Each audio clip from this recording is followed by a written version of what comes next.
Isabel, Dominic Cummings often calls his old boss the trolley for veering left and right when it comes to decision-making. But listening to him in that COVID inquiry, I find where he stood on the side of decision-making like trying to get to grips with a bar of soap in the shower.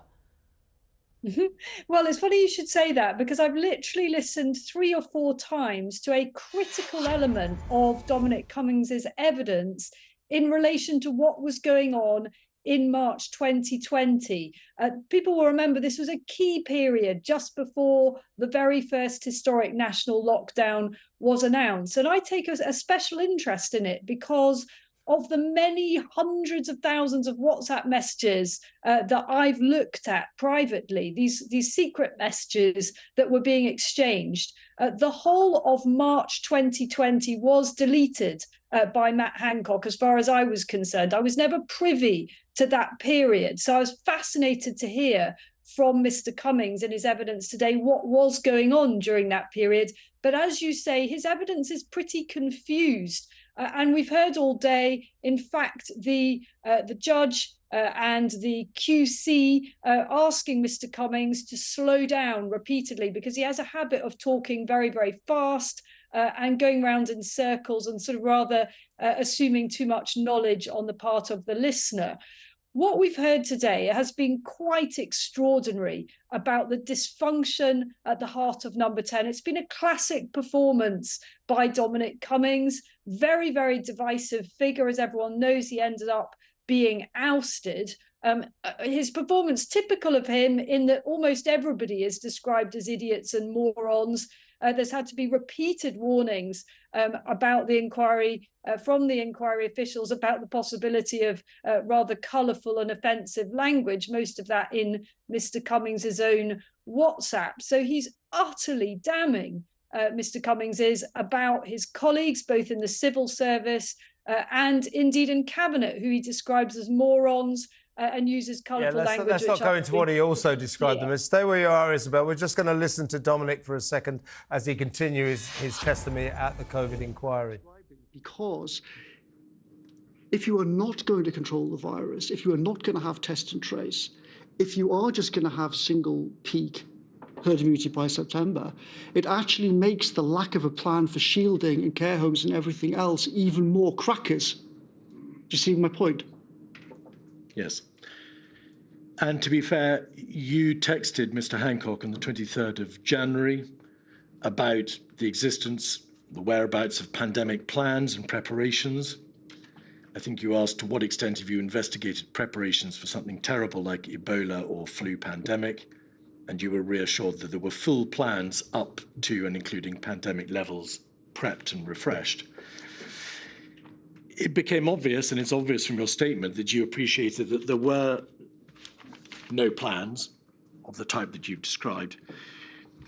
By the middle of March, so 16th of March, a week before the national lockdown, had Number 10 still been provided, or had it been provided in any way, with departmental plans, Cabinet Office plans from line departments dealing with these various aspects of a coronavirus pandemic?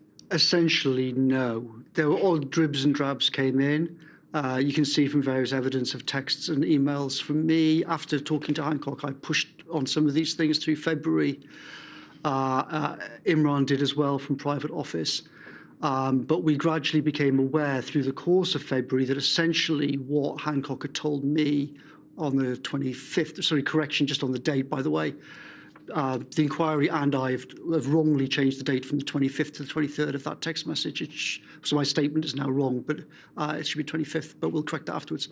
But yes, during the course of the 25th, in the course of February, we realised gradually as we pushed and probed and asked questions for these plans that they fundamentally didn't exist. And on the 16th, I think you're probably referring to a shocking email in Number 10 that says, essentially, the Civil Contingency Secretariat says that these plans are not even held centrally at all. So it turned out, to our horror, that the system that we'd been told repeatedly in Number 10 trust the system, SPAD shouldn't get involved, world leading, best prepared in the world, blah, blah, blah. It then turned out that this supposedly brilliant system, the Civil Contingency Secretariat, had not even seen these documents at that time because they were not held centrally, which was, I mean, when that email was circulated, people thought it might... Well, trust me, if we left him there, he'd carry on for at least another couple of days. Isabel, I'm hoping you're still there. Now, I read a rather good exclusive not so long ago. I even saw a stage production about it called The WhatsApp Files, in which I found out everything I needed to know about what went on in the heart of government during the COVID crisis. I think it might have been by you. So I've always said, well, what is the point of this inquiry? We know what was going on. And the reason it's right to question this inquiry is because they will not question the question that we want answered is, should we have locked down? Will we do it again? They won't even address that fundamental point. But I think the story that's emerging here, Isabel, tell us what you think. Today's story is this incredible level of dysfunctional chaos in number 10 Downing Street. An absolute shambles, a shocking shambles. Would you agree? So two things. Really, until this week, the inquiry has felt like a bit of a waste of time, as you say. But two things today. Now we know why Matt Hancock did not let me see his WhatsApps for March 2020, because they would have exposed total chaos.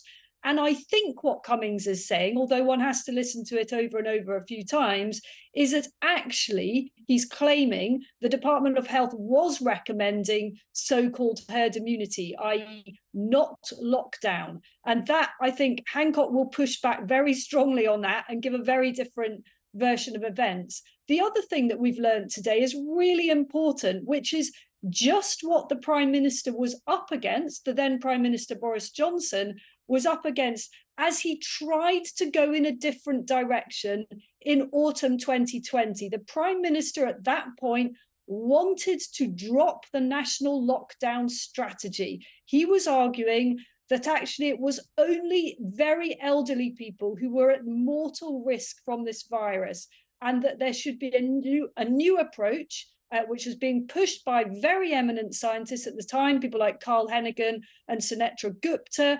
And that approach would have protected the vulnerable. If they wished to stay in their homes, that's fine.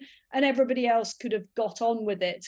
And we see the might of the machine preventing Boris Johnson from pursuing that line. And unfortunately, he simply wasn't a strong enough leader to push ahead with what his instincts were, which many of us who have serious concerns about the lockdown and its dreadful collateral would like to have seen him stick to. Well, thank you, Isabel. Quite strong stuff.